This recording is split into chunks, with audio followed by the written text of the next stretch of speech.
What's going on, YouTube? nBrotman here, back with another Let's Talk. Today we're going to talk about how to play the jungle effectively in ranked. So we have 5 categories. First, we're going to go over the top 5 gods that I feel are viable in ranked. Second, we're going to go over the builds on these gods. Third, we're going to go over the early game responsibilities. Fourth is going to be the mid to late responsibilities. And fifth is going to be how to play with pressure or how to relieve pressure and play from behind. Alright, so we're just going to jump into the top 5 gods here.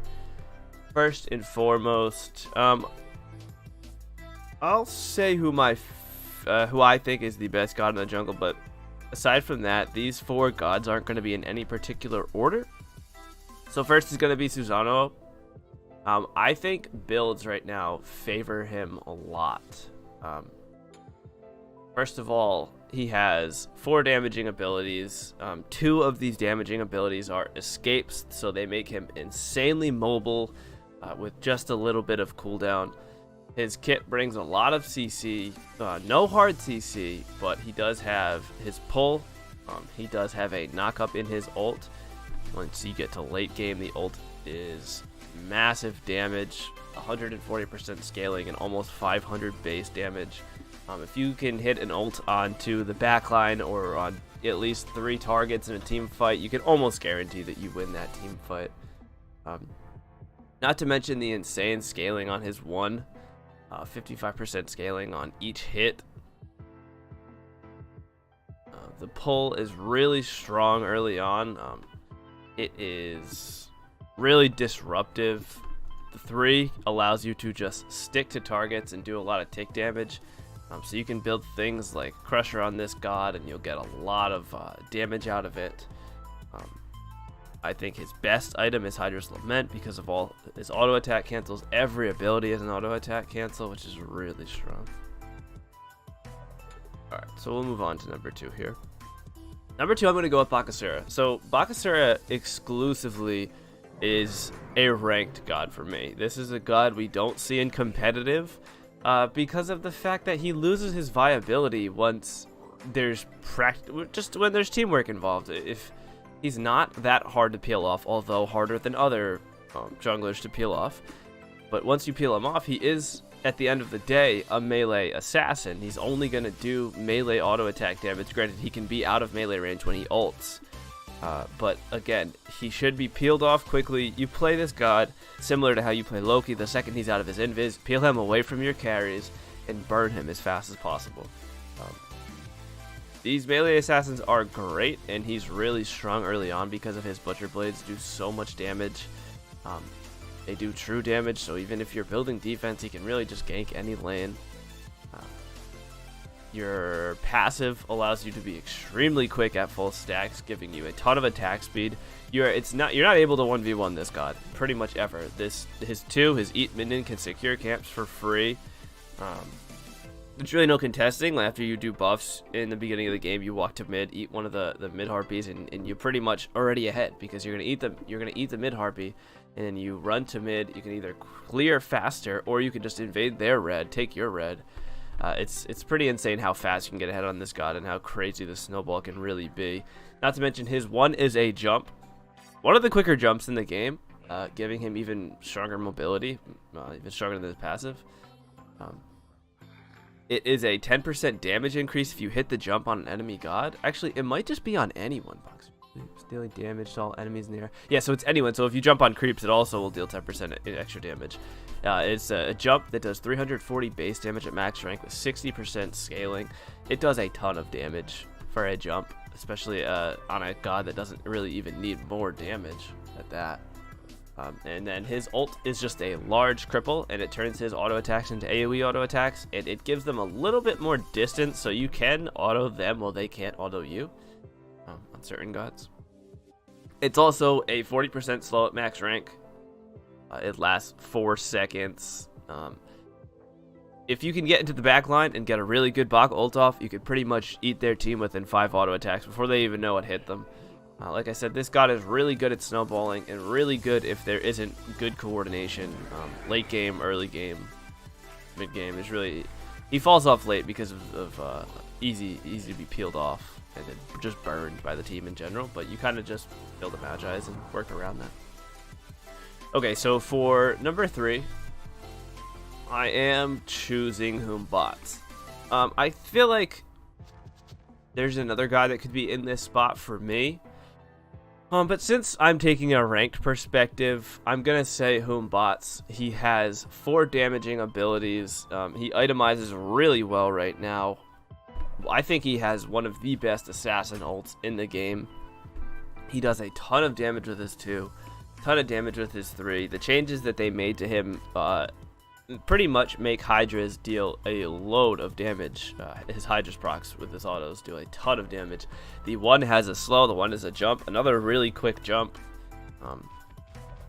Similar to Baka's, I guess, but Humbots might be a little bit quicker. It also has a slow attached to it, 40% at max range, which is a lot. On 11-second cooldown, if you build cooldown with this god, which you typically should because you want to be ulting as much as possible, you know, dispersing their team and whatnot, killing carries. He has really short cooldowns that do a lot of damage, a lot of physical scaling, 95% scaling. His 2 is an AoE ability, so if you can get an ult on the backline and hit multiple targets, you can do a ton of damage. His 3 is really similar to Susano's 3. You can stick it to the target, and if they jump away, you can click it again, and you'll teleport right to them. Now, if you throw it and it hits other creeps, you will be teleported to the creeps after. As long as it hits the person that you're targeting last, you'll teleport to them. But if you hit them and it bounces to a creep, you'll teleport to a creep if you click it again. I like this god a lot in ranked. If you can get a good ult off early on and get a pick, you can kind of do your best to just single out a target. Late game, this god is insane because you can just ult in a team fight, and you can't really be peeled because of the fact that your ult is a massive AoE. I think it is technically a fear. Let's look. Let's see. Any enemy caught in the radius of the totem takes their turn. Yeah, so it's a fear, but it's a pretty much a constant fear. So it fears everyone for 2 full seconds as long as you catch them, you know, within range. If they end up fearing out of it, then it'll be shorter. But it makes it so that you can't be peeled off and you can deal damage to the backline on a fairly low cooldown. You know, if you get max cooldown, this is 60 seconds. 60 seconds is nothing. It's much less than beads, that's for sure. Aegis. So I really like this god in ranked. I think he can snowball and has a large team fight presence late game. Okay, for number 4, I have to go with Surkat. This is a god I have been absolutely spamming lately. She still does a ton of damage. Itemizes is so strong right now. It feels like whatever you build, this god still does a ton of damage. Her 1, I believe her 1 is some of the best early clear in the game. 45% scaling on each, I don't know, I guess zigzag is so much. It's a ridiculous amount. It's 135% scaling. This character has a taunt, which is amazing CC. It lasts a really long time. And it does a lot of damage late game. It might not look like that much, but 150 plus 150, so you have 300 plus 50% scaling on both of them. It ends up being 100% scaling. It ends up doing a ton of damage combined with the 1. And her 3 is a leap. You go into stealth for a second, and then you can jump away. This is just good mobility. The damage is okay. I mean, it's just okay. 50% scaling is not that much for a jump. But it does do 320 base damage late game. You're not going to be engaging with this typically. This will be your escape. So you'll either want to walk up and taunt them into your 1, or you're going to want to just blink in and then taunt them. Her passive is really strong early as well as late. If you get either your 1 or your 2 or your 3 on them, any combination of those 2 abilities, and then you auto, will do 10% of the target's health. If you get all 3 of them on them, it will do 20% of the target's health as after you auto. So it's really strong. The only downside to this is if you taunt and you 1, they're not exactly in range of the auto, so you kind of have to displace yourself a little bit to get that auto. So the combo is kind of you 2 and then you 1 and then you ult them, and you hope that you're next to a wall so it doesn't push them too far away, so you can get that ult for free, or that auto rather, for free. because the ult does push them back, which is really good. You can push them back towards your team and everything. But if you're looking for the 1v1 and you displace them a little bit too far, your jump is a little slow and it's kind of easy to juke. So it can be tough to hit that auto sometimes, but you kind of just have to get used to the character. Just the more you play her. So her ult does true damage. It ticks over 5 seconds. It ticks each second. I don't know if it says that. It should say that. I don't think it does. Anyway, so you latch onto them, and while you're latched onto them, you can take damage, so a good team will just blow you up. So I do think you need to build Serket with a little bit of defense, but it does 640 true damage over 5 seconds. I think this is ridiculous. Paired with her passive, I think it makes her so strong late game, regardless of how you build her, full carry or very utility supportive type thing in the jungle. It is a 1 second stun, so while you're latched onto them, even though their team can hit you, your team can also hit them. It completely reduces all of their healing, and if you do kill the target in your ult, and there are targets around this target, it will spread to them. So you can do neat things like, ult onto a minion, pop the minion, and it could spread to 2 people, or you could ult 1 person, taunt someone else, and then one them, and if it kills the first target, the ult will go onto the second target. Chances are you get another kill. There are a lot of neat things you can do with this character. I think she's really strong for her CC and her late game capability. Okay, so the last god who I think is the best in the jungle right now, especially in ranked, is Ravana. I know I keep saying this about every god, but itemization right now for assassins is just so good. Like, the damage items and the defensive items, they seem to pair up really well, especially for this god. The fact that, his passive is just a bonus. The fact that he gets a health shield, it helps him not take much damage early on from camps. His one does a ton of damage, 300 base damage with 80% physical scaling. The second you get Bootins, Jotuns online, this ability is doing like 400 damage. It's insane. It's just absolutely insane. The 2 is CC immunity, and it does damage with 70% scaling. The more you level it, the more the cooldown goes down. It is on a pretty long cooldown, so I think you want to build a decent amount of cooldown on this god. But having an immunity on an assassin is kind of insane. It makes him almost impossible to lock down, the fact that he has CC immunity on this ability. He's so just able to do whatever he wants, and this is the reason why it's this ability.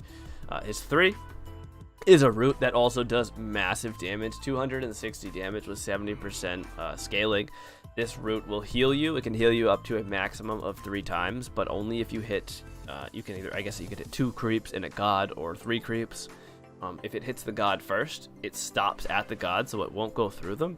It's a 1 1/4 second root, which is long enough. This is plenty of time for your, anyone to follow up on this ability. And you don't even really need follow-up. You can root and ult, and then 1 and 2. It's just weave autos in between, and you just do massive damage. And it's quite a bit of healing as well, so I think the 3 is nice. 70 healing doesn't seem like that much, but it goes a long way when you build this god sort of hybrid. Okay, so last is Ravana's ult, I think, is... I'd like to say it's the strongest part of his kit, but he's so good right now, and everything about him is really strong. 500 damage at max rank with 100% physical scaling. This ability does so much damage. It increases his damage by 10% and mitigates 30% damage. This pretty much makes it so nobody can fight him. Like, this is similar to Chernobog ulting down and having 30% mitigations. Yeah, this god can pretty much do that when he ults. There is a downside. The ult is on a really long cooldown. Oh, it looks like they did reduce it. That's interesting. So it's actually not on that long of a cooldown as long as you build cooldown reduction on him. But like I said, it gives you so many mitigations that if this god ults on top of you, you can't fight. You have to walk away, because if you get ulted, he's doing 10% more damage. He's going to mitigate 30% of the damage you do. His ult already probably did 700 damage to you, so you're probably almost at half health at this point. If he hits you with the 1, the 2, and the 3, you're probably just dead. I think this god is so hard to lock down because of his 2. because his ult, that's 2 forms of CC immunity in 1 kit. You build Magi's on this god and nobody can CC you. You can go on their backline for free and do massive damage. You can probably do AoE damage because chances are people are going to try to peel you off. So you can hit your abilities on multiple targets and kind of just let your team fill in. I think this is the best god in the jungle right now, bar none. Okay, just to be clear, Pele wasn't on this list because I made this video before Pele was allowed in ranked. I do believe Pele is probably the best ranked god right now, but the only reason I think this is because of the fact that people aren't exactly sure how to play against her. So I do think she's a good god, but I think she has that sort of Bakasura syndrome where you get to late game and you do nothing but get peeled off, which sucks. But her 1, she has 2 casts of her 1. They are straight shots, or straight skill shots, and the more you level this ability up, the more you get these little meteor looking things that come back at you. I guess they're shards. They come back at you. It's pretty strong. It does a lot of burst damage. Is it auto attack cancel, so you can auto shoot the 1, auto again, and you can do a lot of damage. Her 2 is a knockup, and for some reason everybody thinks the knockup is really good. I don't think the knockup is good. It takes too long to go off. Like, I think the assassins that are good have immediate CC that are just really frustrating to play against because you can't react to it. Her knockup, you press 2, you see lava on the ground, hear a sound cue, and then you're finally knocked up after that. If you can't get out of it, it does a load of damage. CC's a lot of targets around you, but like I said, it's really slow, and I don't feel like it's that viable. I think one of the best part of her kits is probably her 3. So her 3 only uses 10 mana. I believe it's 10. Let me check quick. Yeah, so it uses 10 mana. It gives her more movement speed. It gives her damage in an AoE circle around her. If you click it again, it uses double the amount of fuel. And does, I think it's double the damage. Yeah, so it's double the damage, a little bit more than double the damage actually once you go up the ranks, but at level 1 it is double the damage. Double the movement speed, so if you click it once you get 30% movement speed. If you click it again you get 60%. This will allow you to catch up to anyone. Her fuel gauge, which is what she kind of uses for this ability, it's her passive, starts at 100%. As you use her 3, the fuel gauge will go down. So there's a lot you can do with this ability. You can min-max really well, just because of the fact that it doesn't use mana, so you can be all over the map. You can use it to catch up to people really efficiently. You can use it to clear really efficiently. I think one of the biggest issues that people are having in ranked right now, though, is with her ult. I don't particularly think this ult is that amazing. I think the good thing about it is that you can't beads it, really. So, you can blink in to somebody and they won't get knocked up, or you can blink in and one them and hopefully they'll jump, and then you can ult to them and then knock them up after. So what the ult is really similar to Neja ult. Same idea. It is a skill shot. Throw your body at them in sort of like a volcanic type thing. It's called volcanic lightning, and you kind of turn into a volcanic lightning, and if you hit them with it, it does 520 damage.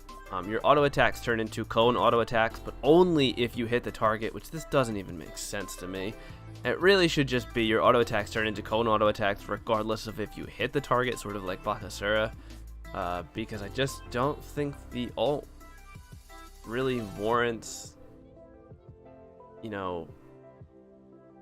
not having it afterwards. It just doesn't do enough damage for me. Like, this damage isn't even comparable to Neja ult damage. Like, Neja ult is pretty much similar because you have to hit a skill shot that is CC immune. If you do hit it, it can do an upwards of 2,000 damage. I mean, you're just one-shotting carries. With Pele, you ult in and you just get peeled, and you pretty much are just dying late game. You're really bad late game. You really shine early game because if you can min-max your 3, you have a lot of pressure with your 1 and your 2. I think the god is the best god right now, but in the jungle rather, but only because of the fact that people are confused as to how to play against her. Here's 5 assassins that I felt like were pretty close to making the top 5 list, but really we're not quite there. Kind of like honorable mentions. First and foremost, Ratatoskr. He's been seeing a lot of play. I think the god is really strong. So let's take a look at him quick. We'll go over him really quick.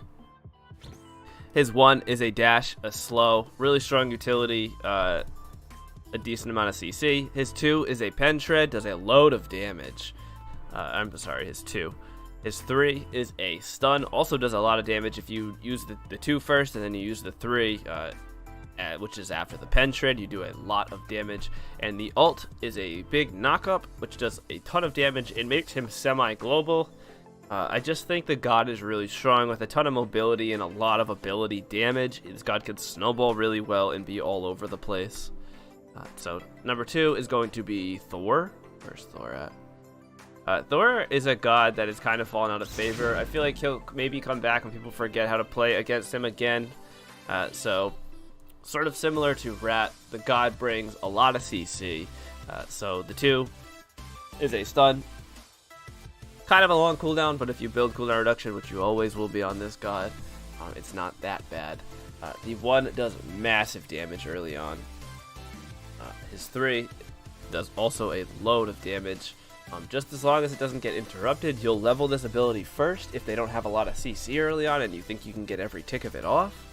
And his ult is kind of the pinnacle of his kit. It's another ult that makes him sort of semi-global. He can be all over the place at once. This god's passive allows for him to have a really strong early game. He gets 10 physical power in this stack, a maximum of 3 times. If there are enemy gods around him, which is 30 units. I don't really know how far 30 units is. I couldn't give you a good idea of that, but it is really strong. It's really tough to fight him early on. Number 3 on this list is Thanatos, and this might be something that people don't agree with. I don't really know why this god fell out of favor so much. I understand the fact that his late game isn't that good, but the most valued thing in the game right now is pressure, and there's nothing that anyone does better pressure-wise than Thanatos. He's just the best early game assassin. There's not really anyone that can fight him. If you don't want to take a fight, you ult out. If you want to contest camps, you have your 1 that is going to do massive damage and heal you a ton. You have a nice CC with your silence late game. You have an execute, which is good at all points of the game. You can use your execute really late to execute one of the tanks under a siege or a counter siege. Your 2 gives you a ton of movement speed and a ton of penetration. I don't know. It's really confusing to me that this god fell out of favor. Another god that is semi-global, can be all over the place, can just snowball out of control really hard. It's a god I don't see, and I don't understand why lately. 4th is going to be Mercury. Mercury, I know why he's not picked. He's not picked because he doesn't bring much pressure early on. That might change with this new golden bow. I forget what it's called exactly, but he might be a little bit better now. Again, this is a god that brings near global pressure, can be anywhere he wants, pretty much at any time because of his ult. If you make it to late game, this god can just hard carry. He is a hyper carry. He does loads of damage. You typically will just build crit and go for the backline. If you get a big ult, you kind of just win a fight because of how much damage you do. This guy's not being played right now because his early pressure is not that good. But if you get to late game, he's really, really strong. Kind of a common trend that you see with the 4 gods that I just picked here is the semi-global pressure, which I think is really strong right now. But I don't think it's as strong as the pressure that the original 5 gods that I chose for the list bring in the first place. Like, I don't think it's a fair thing to say that the semi-global pressure is worth it, because it's the trade-off for the just raw damage and pressure I don't feel like is worth it. And the last god on this list, I think, is Nemesis. Another god that doesn't bring that much pressure early on. She got nerfed a while back so that her early game isn't as good. There was a point in time when you couldn't fight this god early, you couldn't fight this god mid, and you couldn't fight this god late. So she was really, really tough to fight into. And she was just the best. So they did nerf her so that you can now fight into her early so she doesn't bring much pressure. She is a single target assassin, although she can pretty much hyper carry games if you get her to late game. Because of her passive and because of itemization right now. She has a bunch of auto attack cancels and resets. She's just really strong. If you can start snowballing with her really hard, she's a really good 1v1 god if you ever want to, take a fight with anyone, split pushing or whatnot. But her pressure is not that good. For the second part of this video, we're going to go over the builds for these gods. So I'll start with Susano here. I think he has one of the neater builds because of his kit. So, if you're in the jungle, you obviously want to start out Assassin's Blessing, and then you want to go into tier 1 of Jotun's Wrath. From here, there are a couple things you can do. I like to get the health pots. I don't think you need the mana. I think you have plenty of mana return from camps. You just have to do your best to not trade. Like, if you recognize the fact that your opponent has a mana pot and he's trying to trade you a ton, don't trade. Go do your camps and just avoid him. You'll be automatically ahead. I don't know. The other thing you can do is you can get 1 mana, and then you can get, you can get 1 multi and then 1 health pot. This gives you some health sustain, not as much as 2 health pots, and a little bit of mana sustain. It depends. If you're trading a bit early on, it can go a long way, but I don't really feel like it's effective to trade with Susano early that much. He definitely does better when he has 1 or 2 items online, and I think you kind of find yourself out of position if you try to trade early because of the fact that all of his abilities are sort of his escapes as well. So you can use your mobility to get in, but then you have trouble getting out, and it's a weird scenario. So after this, you want to go directly into Warrior Tabi. After Warrior Tabi, there's a couple things you can do here. What I'd like to do is go Jotun's Wrath. Obviously, you built that off of the mace. Another thing you can do is if you have a lead or your side lanes are doing well, or you think that you're going to have pressure, you can get Crusher. So instead of the cooldown, you have bonus damage on your abilities, gives you a little bit of attack speed, helps with clear a lot the attack speed, as well as the bonus tick damage on your abilities. Once you hit 5, you do have 4 damaging abilities, so 4 Crusher procs is a lot of damage. You'd be surprised how much this actually does. So, if you have the lead, I think you go Crusher first because I don't think the cooldown is as important to you. After Crusher, you're going to want to build the Jotuns. Now, there is something that you can do instead of both of these. You can go, I think if you're going to do this, you go Jotun's Wrath first, and then if you either have a really big lead and you think you can snowball this lead, or if you think you need to really hard carry this game, instead of this Crusher, you can grab a Transcendence, and this is going to give you more damage late game. Transcendence is just so much damage, as well as cooldown, so that would be really nice. So, after that, you're going to go Hydra's Lament. I think Hydra's Lament, I've seen people go this first, I've seen people go this second. I think it fits perfectly in slot 4 for Susano, because of the fact that it only does bonus damage, or I'm sorry, it doesn't do bonus damage, but it only does a lot more extra auto attack damage when you have damage. So the item scales well into late game because of the fact that your auto attacks are going to do more damage the more damage you build. I don't really think it's appropriate early on. I think Crusher certainly gives you more damage early on. You don't even have to hit the auto to get the bonus damage. It is cheap, but I don't think I can really warrant buying it early, or at least that early. This 5th slot is interesting. If you have a really big lead, I think it's really nice to just go a Magi's Blessing here. It's so tough to lock you down. You're playing Susano, you're already really tough to lock down. Mixed with the fact that you now have CC immunity from this Magi's Cloak, and you want to buy beads on this god, makes you near impossible to lock down. You're very slippery, still doing a ton of damage because you're either augmenting your abilities with Crusher and augmenting your autos with Hydras. So I think it's really strong. Last item is really interesting. It really depends on what you think you need. If you're snowballing out of control, you got a fully stacked Transcendence, you can go into defense. This will overcap your CDR, but the defense is really strong. If you have a big lead with Transcendence, you can, instead of going like a Hydras, you can go something else so that you don't overcap your CDR. Maybe you just go Jotuns, Trans, Crusher, into Spirit Robe last. You'll trade this Spirit Robe out for a Mantle of Discord hyper late game when you have enough gold to pretty much upgrade your relics, and then sell your Spirit Robe for a Mantle of Discord. Instead of this, if you don't think you need this, which I'm not sure you really do with Susano because of all the mobility you have, you can either go into a Brawlers, depending on their team comp. The Brawlers might be more appropriate early on. Or you can go into a straight Titan's Bane. With Titan's Bane and Hydras and Crusher, you will burn through tanks. It's only going to take you maybe a rotation and a half of your abilities, and you will burn through tanks. Late game, this god does loads of damage with all of his abilities. So I think Titan's Bane is really nice for cleaning up the tanks and just kind of helping your backline. with peeling off the warriors or the guardians. So one thing I didn't talk about is the relic you want to buy. Since you have so much mobility and it's really hard to catch characters between level 1 to 12, especially if it's a jungler with 2 escape abilities that has a yellow buff, I really do think it is appropriate to buy Blink on this god. So I think you can start with Blink, and then I think you want to go into beads after that.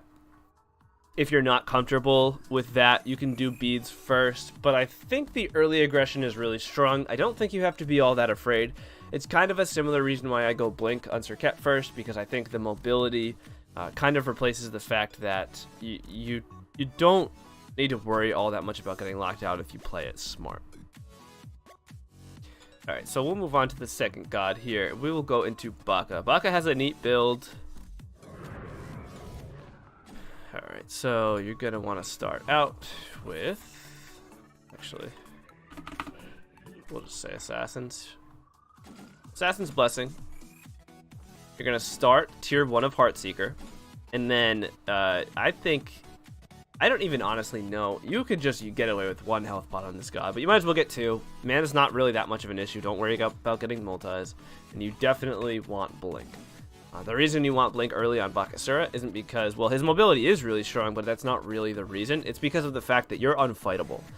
As Bakasura, no one can fight you early.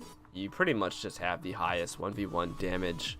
As long as you play this smart, you shouldn't get caught out. You have CC immunity with your ult. Your jump is good. You have mobility in your passive. So I think this god inherently does really well with a Blink. So after that, you're going to want to go into... Actually, you're going to want to finish off your Hasten. This is because if you do end up getting a good fight early on, you can just stick. If your passive is full, you can just stick to your targets, especially if they don't have boots. If the mage in the middle lane decides to rush Book of Thoth, and they get their Book of Thoth online, you could just ult him and follow him forever, and you'll pretty much get yourself a free kill. After that, you want to go Warrior Tabi. Warrior Tabi instead of Ninja Tabi because of the fact that I don't think the attack speed is that great. Because you, regardless of what you do, of what you build, you're going to be overcapping with Baka on attack speed, but I really do believe that the damage you get from Warrior Tabi is strong for clearing early on, as well as just doing damage. Warrior Tabi and Hasten Katana make this god unfightable early on, especially if you're even. You still can't fight this god early on. After this Warrior Tabi, there are a few different things you can do. I will show you what I think is the best. So this item kind of started out as a joke, but the more Bakasura is getting played, the more this is being picked up. Atalanta's Bow, and hitting enemies with your basic attacks gives you 1 stack, 5% movement speed per stack, and this can stack up to 3 times. This lasts 7 seconds. 7 seconds is a long time. So in your ult, you're going to be able to chow down on whoever your target is, giving you 30% attack speed, 30 power. The power is insane to me. And 10 movement speed, like, it's just, Baka doesn't need any more movement speed. It's in his passive. You have it from the Hasten. You have boots, so you have a ton of movement speed. This item gives you so much movement speed and mobility that you can get in, kill a target. If you're in trouble, it doesn't matter. You can just walk away. You can just jump and walk away from any, and then you're free to disengage here because of the fact that this gives you so much mobility. It also makes it so nobody can really escape from you if you ult. So, targets like Janus are kind of slippery and can put their threshold down to slow you. It doesn't really matter. You'll still keep up with them with your Hasten Katana and Atalanta's Bow. It gives so much movement speed, it pretty much makes you unstoppable. Now, if you're not comfortable buying Atlanta's Bow for whatever reason, you can go into an Ichaival. I think this item is still insanely good on this character, and the fact that they gave it physical and magical, I guess it's reduction, or is it yeah, so damage reduction on both, physical and magical, it's even better now, and it's also cheaper than Atalanta's. I just think Atalanta's just pairs perfectly with Baka. Gives him power and attack speed, more attack speed than Ichaival, but Ichaival is really cheap, gives you a little bit of pen, and it can go a long way. After this, you're gonna be reaching probably mid game, and you're gonna want to go into your Executioner. This is kind of, I hope this is obvious, this is penetration for the tankier targets. Executioner goes a long way late game. Will kind of just rip all of the base protections off of anyone. And then last, I think Kinsai is the most viable. The last damaging item, rather, that you're going to get would be Kinsai's, because of the fact that you are pretty much capped out at attack speed at this point. Let's see. I believe you are. Especially, I know for a fact you are with your passive. Okay, so you're at 2.25. With your passive, you're going to be at 2.52. I recognize the fact that it caps out 2.5, but, you know, if it didn't cap out, that's what you'd be at. So you do overcap by 0.02. I think Kinsai's fits really well because it's not too much attack speed, so you're not overcapping by too much. It does a ton of damage to the tanks late game. Gives you a lot of power. Baka does real well with power because of his passive. And I think the last item, I don't really think you have an option here. You have to go Magi's. Baka has a really big problem late game with just getting peeled off because of the fact that he needs to be practically within melee range a little bit further because of his ult. So he does tend to just get peeled off really quickly, which is how you have to play against it, because if you don't peel Baka quickly, you just lose. I mean, you'll pretty much lose the fight and everyone will die. Either you'll get every relic or everyone will just die. So he gets peeled off quick and gets killed. You play him similar to how you played Loki. The second Loki ults and comes out of stealth, you just ult. Kind of like that type thing. So if you have Magi's, it's really hard to lock you down.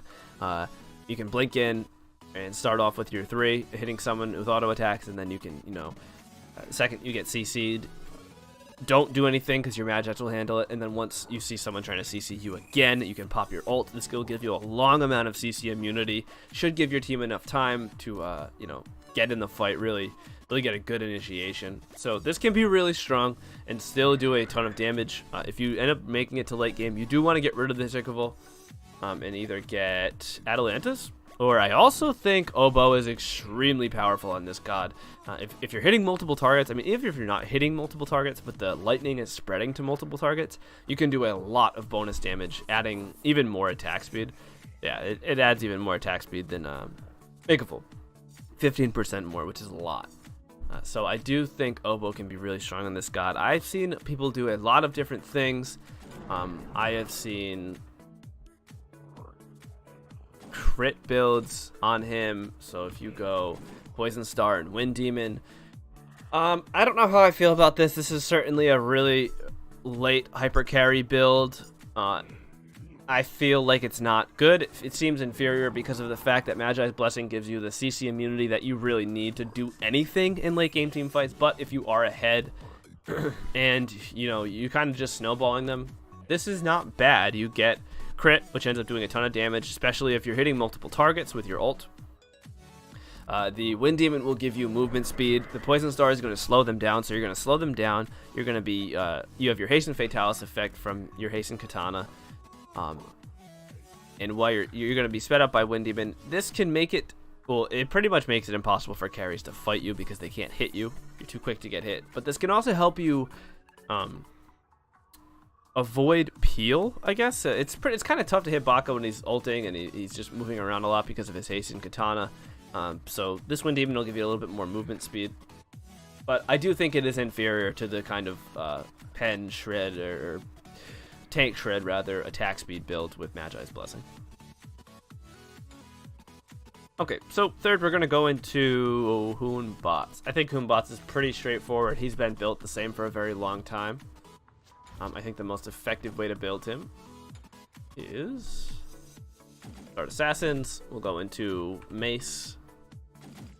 And then, again, another god where I think you just get 2 health pots. I don't think you need the mana. So, an interesting thing here, I like to go Blink, but it's definitely viable to go Beads on this god because of the fact that your initiation is so strong, you can kind of just be sneaky about it and hide behind corners and just ult. So if you have beads, it's kind of another layer of security, but I think if you are doing the right thing with Hun Batz and you are initiating as much as possible with your blink and being careful when you don't have it up, I think you're fine. Obviously, if you get CC'd, you'll die, but that goes for anyone. If anyone gets CC'd with blink, they'll die, so it's not really a fair argument. I think if you're playing this character aggressively and properly, you get blink and you just ult pretty much as possible. So after that, you're going into Warrior Tabi. You're going to use this mace to buy a Jotun's Wrath. I think you want the cooldown. I think it's really important to have that ult off cooldown as much as possible. It is your main initiation tool, and the fact that Humbats has so many damaging abilities and a little bit of key CC weaved into his kit, rather, I think this god can snowball very hard. So, third, I like to go. You can either go Hydras here, or you can go into a Crusher, or you can go Crusher after that if you really want to. I think both items are really strong. The reason I go Hydra's a little bit earlier on this god as opposed to Susano is because of his passive. His passive pairs really well with this item. It'll increase your melee auto attacks after you use an ability, so they kind of, both of them together will do a decent amount of damage, and I think it gives you a strong amount of damage early on, enough damage early on to warrant buying this Hydra's Lament, because it is cheap as well. After that, you go Crusher. If there's healing involved, you go Brawlers. I think it's really important, obviously, to go Brawlers against any healing comps. That should go without being said. Then you go Magi's. I really like going Magi's 5th here. I think it's kind of something that everyone's been doing lately. It's pretty much like this. If I go Magi's before my opponent goes Magi's, it doesn't really matter that they have a damaging item, because of the fact that if I'm not getting CC'd, I'm not getting killed. And if they're getting CC'd, they are getting killed. So the Magi's Cloak a little bit earlier than last item has been a trend lately because of the fact that it's just stronger. It really is just stronger. Whoever gets their Magi's Cloak online first is pretty much going to win the fight. It's as simple as that, or is going to have a better initiation in the fight. Alright, so for the last item, there are a couple of things you can do. These 4 items right here are enough damage to kill a carry late game. With base damage and base protections, you're pretty much shredding with the 15 pen off of Beat Stick and the 10 pen off of Jotuns. So there's a couple things you can do. If you're ahead and you're comfortable with your lead and you think, that you kind of sort of have to carry, you can grab a Titan's Bane. This will just rip the protections from all the tanks late game, so your initiation will be really strong, not only on the DPS, but as well as the Warrior or the Guardians that are attempting to frontline. If you're not comfortable sort of going this carry build, you can not go Titan's Bane, and instead you can go Spirit Robe. Trade Spirit Robe out late game for Mantle of Discord. And if you are carrying extremely hard altogether, not dying, nobody's even targeting you because they're afraid of you, you can do something like, let's say you did go Crusher here. You can do something crazy like Deathbringer. And then you can go Titan's Bane. This is just a full damage, hard carry build. If you hit an ability plus an auto and you end up getting your Deathbringer plus your passive and your Hydra's Lament proc, it pretty much just kills someone. The auto will hit for like, I don't know, probably 1,000 damage, maybe more, because of all the augmentation from your passive, your Hydras, and your Deathbringer. This is a hard carry build. You are prone to getting peeled off, CC'd, and just dying with this build. You're extremely squishy. But if you're ahead and you're really comfortable with your lead, you can kind of just go this full damage build on any god right now. Okay, so for the 4th god here, we're going to go to Serket. So Serket right now is similar to Ravana in the fact that I think you can build really effectively in so many different ways. So we're going to start out with the Assassin's Blessing. And you are going to start out with Mace, tier 1 of Jotun's Wrath. And then again, I think you get 2 mana pots here. Or rather, 2 healing pots, no mana pots, because of the fact that you don't need the mana. And you definitely go Blink on this god. This god has the best Blink initiation in the game. I can't think of anyone better, or rather, I can't think of anybody quicker. It's near impossible, it's near impossible to react to a Blink Serket 2 because it comes out so fast. There's certain gods that can't even react. Let's say Ullr. Ullr's in his bow stance. He can't switch and jump fast enough.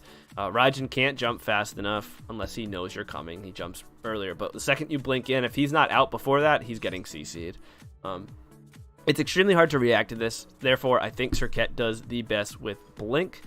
The other reason I think you buy Blink is because you have so much mobility baked into your kit that I think you should be able, or I know for a fact that you should be able to play safe. I play this god at a super high level. I play her against the best junglers in the world with Blink effectively. I think she's really strong because of all of her mobility. You choose when to fight. You're not really... It's just really tough to push the agenda with Serqet, or rather when you're against a Serqet, because she really chooses when she's going to fight you.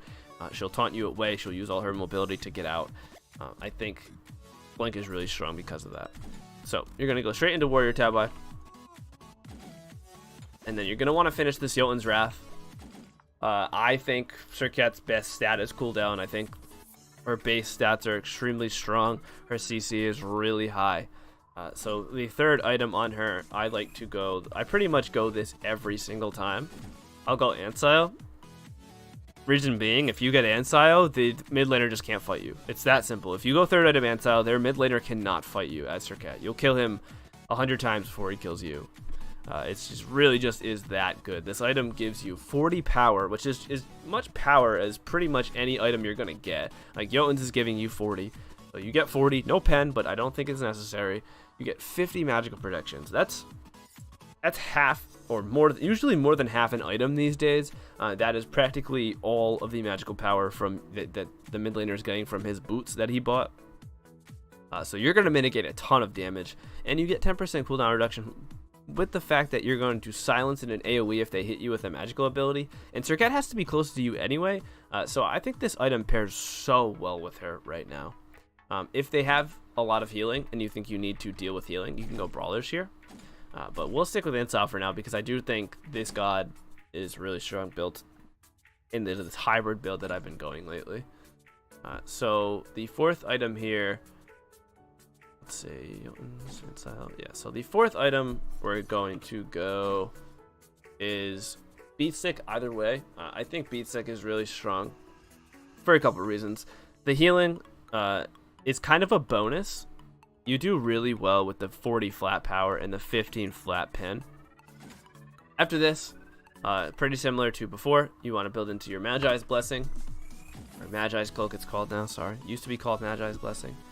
This mixed with the fact that you have 2 escape abilities, CC immunity with your ult, a beads just makes you so slippery and so hard to lock down. If any really good Serqet player is nigh on impossible to lock down, super frustrating to play against, still is doing a ton of damage as long as they're initiating properly. I think this is one of her best items right now. Last item, I like to go into a Spirit Robe. I really do think Serqet is built effectively with defense. She has to be really close in each team fight, and she still does a ton of damage with defense. Don't let this deter you from thinking that you're not going to one-shot a carry. If you hit all of your abilities and hit your auto with your passive onto the targets, you will kill a carry. And mixed with the fact that she's going to do 20% or 30% of a target's health with her passive, regardless of what she builds, because that's what her passive is. That's how it reads and how it operates. I just think it's strong to build defense, and on top of all of that, her ult does true damage, so it doesn't matter what you build. Her ult is not scaling. So I think you build really well tanky. She's so slippery that she's so hard to catch. You can just chase people down forever. You can CC targets for a really long time. You can be extremely disruptive without actually taking a lot of damage. This is really powerful late game. You can disrupt the back line and really keep people busy and kind of just let your team fight a sort of man-up fight while you have really important targets out of the fight because they're so worried about you because you still have enough damage to kill them, and you're just extremely disruptive. If you are just kind of snowballing with this god, there's a couple different things you can do. You can just kind of get rid of all the defense, and you can just go something just like a really hard carry build. And you can go straight into, like, I don't know, a Brawlers into a Titan's Bane. This is if you were just snowballing really hard and no one's ever killing you and you're just the biggest person on the map. You can do this to try to hard carry. This will guaranteed one-shot someone with your 2 and your 1 in an auto. because of the fact that you have, I think it's like 40% crit. Let me check. 25.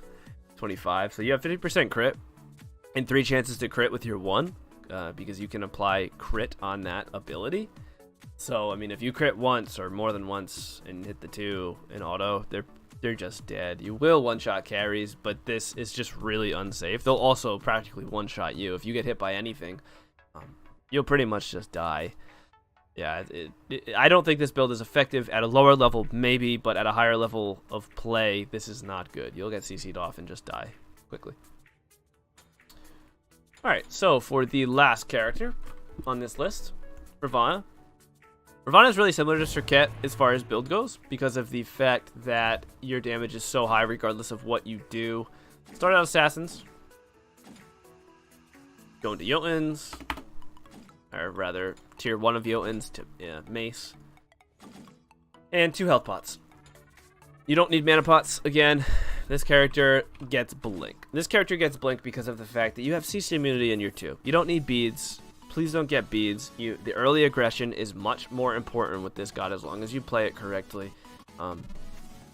Getting beads will hinder your gameplay and not really allow for this character to do what he wants to do, kind of what he is designed to do. So, you're going to want to go directly into Boots, directly into Jotuns. Jotuns gives you every stat you need. Power. I mean, I guess the mana is not extremely necessary, but it's nice early game because Assassins are sort of mana-hungry characters. 10 physical pen, 20% cooldown reduction. The cooldown reduction is really strong on Ravana. His abilities are already on a short cooldown and do more than they really need to do to kill a carry. Third item, I really do like to go Ant-Style here. Again, I feel like regardless of what you buy third item, you can still one-shot the mid laner anyway with your whole combo, your 1 to your 4 abilities. So I think getting Ant-Style on top of that kind of just solidifies the fact that they're not going to be able to fight you. It gives you a ton of defense, a ton of damage. You already have a little bit of pen from your Jotun, so I really like the Ant-Style here. It just feels really, really strong. So fourth item, I like to go a Brawlers. I really just like the damage in the flat pen. This is useful if they have any type of sustain. It will do 40% reduced of that, so that's really nice. You can also go Crusher. I think Crusher is really strong on this character. It feels like you can weave a lot of auto attacks in between Ravana's abilities because of the fact that he has a slow, he has a root. His 3 will root them, which will give you a bunch of auto attacks. His 2 can catch you up to them to get at least another auto attack. His ult can catch you up to him to get at least another auto attack. But I really do think if you hit a full combo with this build right here, you're just killing whoever you're on. Maybe not a tank, maybe not a warrior or a guardian that's playing solo or support. But the carries will likely die if they don't Aegis your combo here. Alright, so right here, I like to go Magi's. Magi's makes it almost impossible to lock this character down again because you're going to be going... So your 2 relics on this character are going to be Blink, and then you're also going to grab Beads.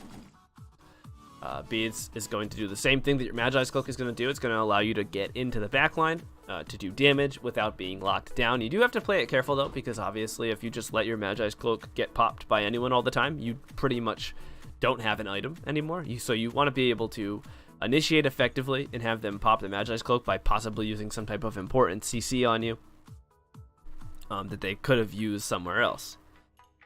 Last item here, I really do like to go Spirit Robe. I think these 4 damaging items, well, this is sort of hybrid, but these 4 items that have power on them are plenty enough damage to just one-shot carries late game. Your ult will just annihilate people, mixed with the fact that it gives you 10% damage increase, 30% damage reduction. Whoever you're ulting on can't fight you. It's as simple as that. With 30% damage reduction, and if, let's say, you ult in and get CC'd, your Magi's Cloak will take care of the first CC. You can either Beads the second CC. You can 2 the third CC. Let's say you get CC'd again. Your Spirit Robe now gives you damage mitigations. It's just insane. This character cannot be peeled off. There's just nothing you can do about it. Late game, you're going to want to trade the Spirit Robe out to get Mantle of Discord. This gives you more CC immunity.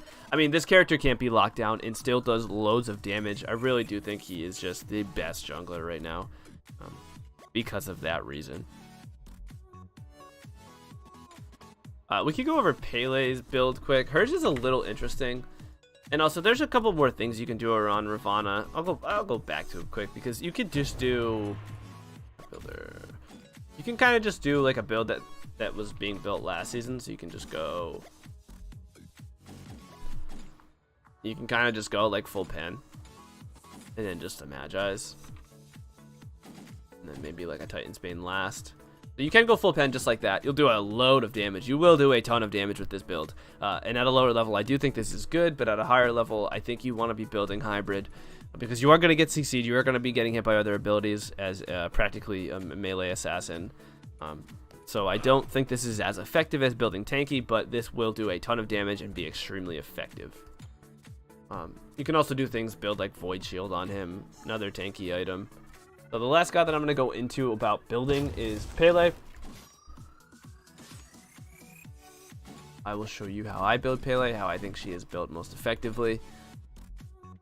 We will be going into tier 1 of Void Shield. And then 2 mana pots. You definitely don't want to buy mana pots on this guy. Or 2 healing pots, rather. You don't want to buy mana pots because of the fact that you're going to be clearing with her 3, and her 3 practically doesn't use mana. It does use 10 mana, but that's really not anything for camps. So you're going to go Blink because of the fact that Pele is strongest in the early to mid game. She's pretty much... I don't really think you can fight her as long as she has a full passive. So after that, you're going to want to go straight into your Warrior's Blessing. Or your Warrior Tab, rather. And you're going to finish the Void Shield off as soon as possible. After Void Shield, you can go Soul Eater. Soul Eater pairs up really well with her passive. When her passive starts ticking and you get your Soul Eater healing, you can practically heal the full. Now, if you do this, you are going to be susceptible to them building anti-heal and kind of just countering your kit, which is another reason I think Pele is a bit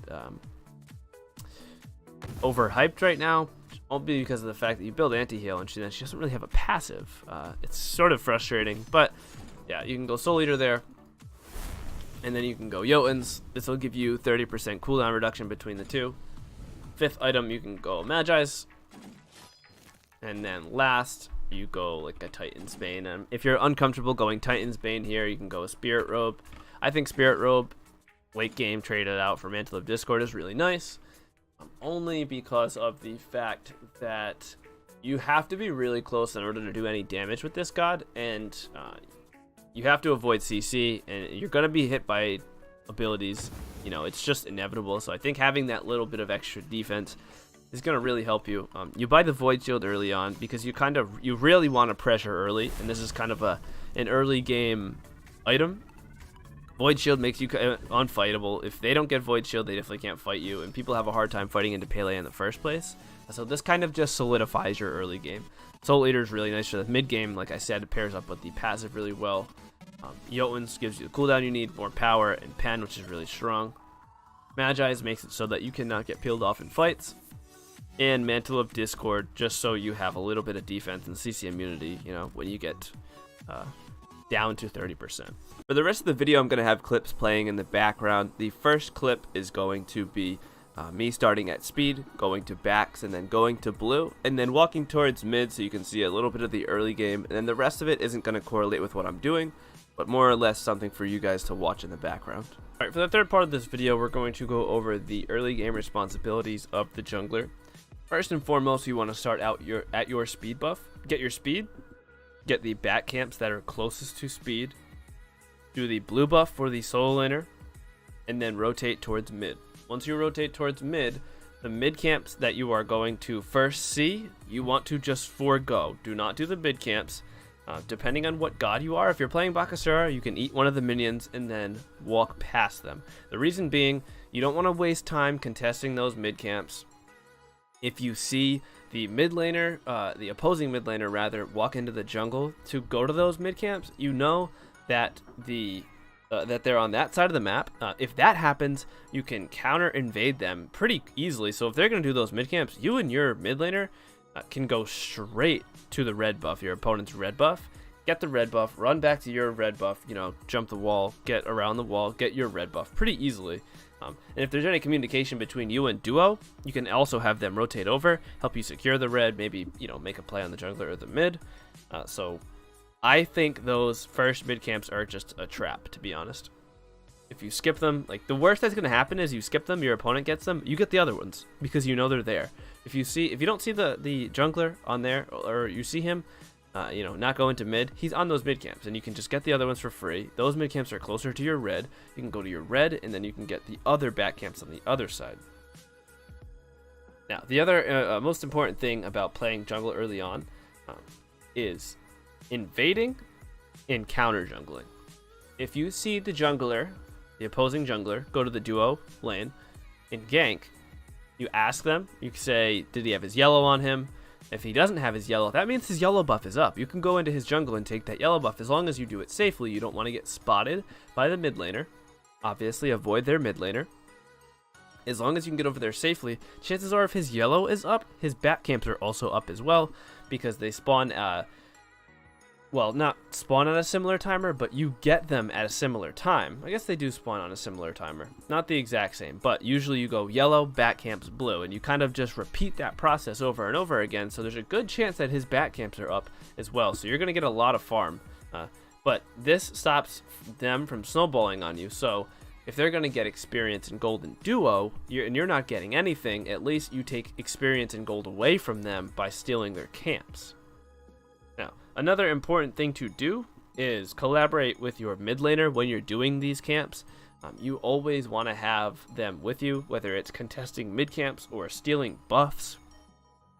The reason being is they're usually going to just rotate on you, and it'll probably end up being either a 2v2 or a 1v2. Obviously, 1 versus 2 is easier, so you could go to his yellow. If he comes to the yellow and you and the mid laner are there's not much you can do about it. Maybe if he gets a good secure on it, that happens, and that sucks. It happens sometimes, but typically they won't even contest because it's too dangerous for them. Okay, so another really important part about playing jungle early on is warding. You're going to be warding the same exact spot as the mid laner. So you will collaborate with your mid laner to get the choke points at mid warded up. As far as warding goes early on, I think it's really important to know where to ward as the jungler. I think warding is probably one of the things that confuses a lot of people. So if you are behind and trying to play safer, I think the two most important places are to ward are the lower choke points that are closer to you. On the diagram above, I have 5 points warded. The two that are closer to your base are safe wards. They'll let you know if there's anyone in the jungle. They're really important to ward. You'll catch rotations coming into mid. Like I said, you'll know if anyone's coming behind you, trying to loop behind you, you'll be able to get out. Obviously, as the jungler, you can't ward all 5 of these points, so you're going to want to collaborate with your support and your mid laner to get these 5 places warded. Now, if you have the 2 high wards, so the 2 wards that are closer to your opponent's base warded, you don't necessarily need this mid ward. I think this mid ward is really strong because you'll catch rotations. Not only will you catch them, but your duo lane will be able to know who's in mid, who's crossing over to duo, and vice versa for the solo lane. And the solo laner will figure out who's going to solo side. He'll see is if your yellow buff is spawning and know maybe jungler's going to his yellow, or maybe he's just ganking. I think this ward is really strong. It kind of lets your team know where everyone is. Makes it easier for you to keep everyone accountable. So, if you want to ward aggressive, I think the 2 high wards near your opponent's base are important. This will let you know when your opponent is going to buffs. Anytime they're going into their jungle, you'll know who is going into their jungle. So you can use these wards to be aggressive and to invade their buffs. I think they're really strong and really safe at the same time. If you have these 5 places warded permanently, there's no reason that you should be getting caught off guard. There's no reason you shouldn't be able to make plays in their jungle. at least some combination of these 5 are practically essential early on. The fourth part of this video, we're going to be going over your mid to late game responsibilities. Just like your early game, your responsibilities are still going to include counter jungling, counter invading buffs in camps. You will still be warding up. Wards are going to change now. You're going to help your team sentry ward big objectives, Fire Giant, Gold Fury, Pyromancer.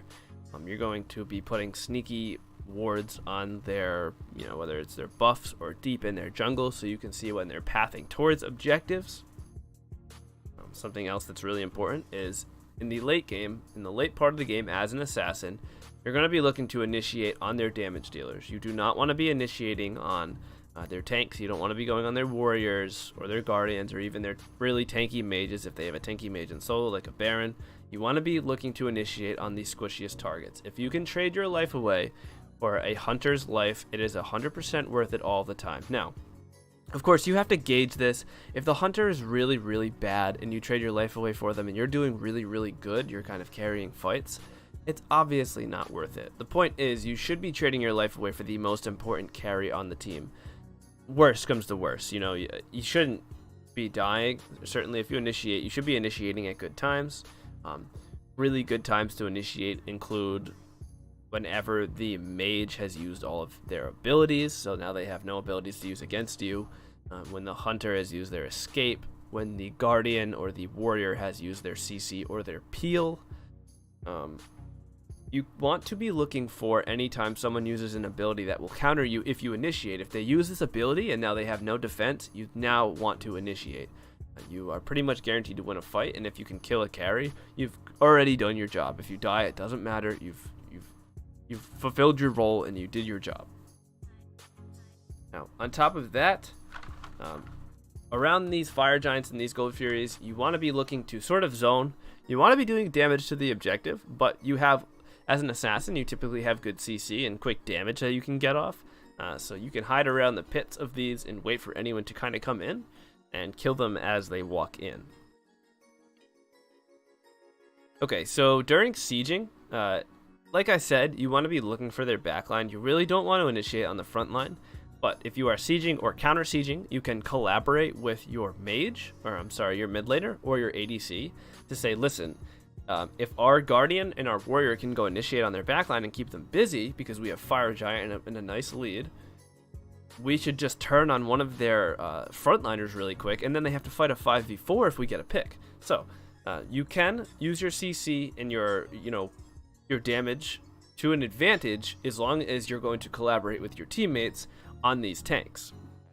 Late game, if you get a Titan's Bane, or if you have an Executioner, if you're something like a Baka or an auto attack god, you can burn these tanks pretty quick and give your team a quick advantage, just by maybe taking them off guard or switching up your plan. Maybe previously you were diving really hard in the backline and they're so worried about you now that you're just getting peeled out, and that you switch up the plan. You go for their warrior or you go for their guardian because they've just been frontlining and kind of keeping you out or peeling you out of these fights. That's really strong. It can win you a siege. It can win you a game, to be honest. So I think those are probably your most important responsibilities late game. For part 5 of this video, we're going to be going over how to play when you have a lead or when you have pressure, and how to play when you are behind or you are getting pressured.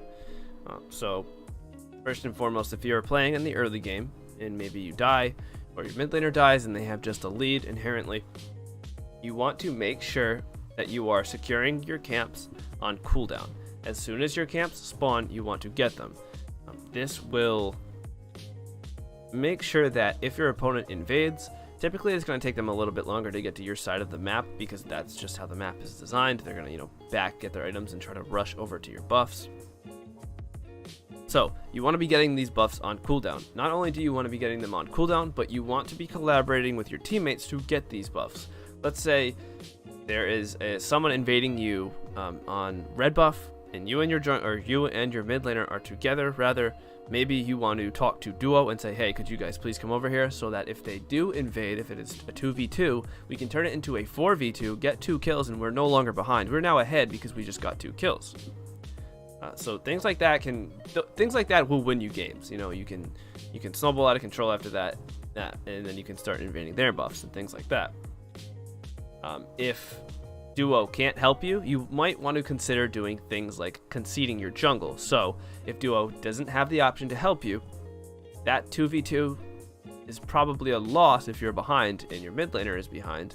You might just want to let the red buff go. If you're really smart, you can throw a ward on red, wait for them to come take your red, and go take their red. This is dangerous and not recommended. If you know for a fact the opposing duo lane is busy, you can do this, but you have to make sure when you get this buff, you path correctly so that they can't just pick you on the way out.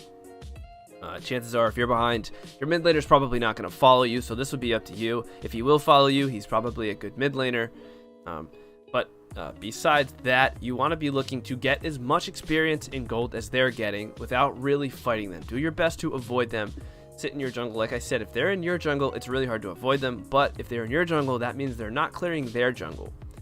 And if they're clearing your jungle and their jungle, you are doing something wrong. There is always going to be, buffs on the map to get. If they're at yours, they can't be at theirs, and vice versa. So now we're going to go over how to play when you are ahead. Also, if you're behind, you want to be warding the 2 choke points that are closer to your jungle in mid lane. These allow for really safe protection against anybody that's trying to be sneaky in the jungle. You'll see any rotations going to red that are going past mid camps. You'll see anyone crossing over. You also want to consider throwing a ward directly in mid lane so you can see whoever is in mid lane, whether it is the mid laner clearing the wave or it is the jungler crossing over. Your side lanes will at least know where everyone is or have a good idea of where people are going. Now, to how to play if you are ahead, I think the most important part about playing ahead is playing to your advantage. So let's say you got an early kill, or a mid laner gets an early kill and you get the assist. You should be hitting 5 first, just as long as it was like a 2v2 type scenario.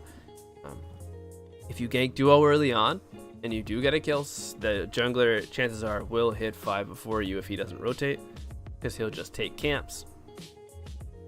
But if you do have the lead and you are 5 and their jungler is 4, you want to collaborate with your mid laner and take a 2v2 fight before they hit 5. If you have your ultimate, you should be winning every fight. If they don't have theirs. So if you're level 5 and they're level 4 and you have ult, you should be winning that fight easily. Besides that, to continue snowballing, you should be invading their jungle and really just taking anything that you can take, just bullying them away from their buffs. Go to their buffs and wait for them. Maybe don't even do the buff, just fight them instead if you have the advantage. Let's say you're Ravana with a lead and you're at the buff, just fight them. Don't do the buff, just fight them. There's nothing they can do. They can't just walk past you. But if you do this, you have to be very careful.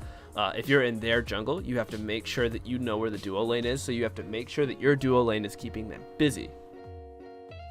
Now, the most important thing to do if you are ahead as a jungler is start influencing the lanes that aren't ahead. So I know that sounds silly, but you have to do this safely. You have to do this so that if you go to solo, either you already took Gold Fury, you don't really want to go to the solo lane as the jungler if Gold Fury is up.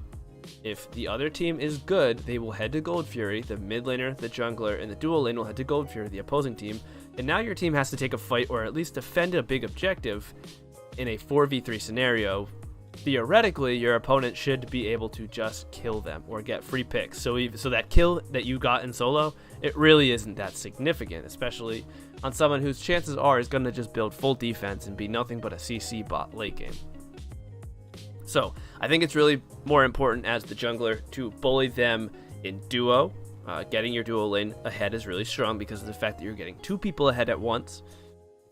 Fighting the opposing jungler, keeping the opposing jungler down, and fighting the mid laner. The mid laner is typically going to be a squishy character, a squishy mage. So if you can keep fighting him and you can keep killing him with your mid laner, this will give you guys a pretty big lead. Now, you don't want to focus on kills too much to the point where you're not farming, because then your opposing jungler will probably out farm you. Camps and buffs are worth a lot of golden experience right now. So if you have a lead, the most important thing to do is influence your side lanes. The faster you get your lanes ahead, the faster you win the game. Obviously, the faster everyone's ahead, the easier it is to take phoenixes, the easier it is to kill your opponent, the easier it is to end the game. If you thought I missed anything, or if you think I'm wrong about anything, please leave it in the comments below. If you're new to the channel, please consider subscribing. Thanks for watching, guys. See you next time. 100,000 for the chain and I'm a drop.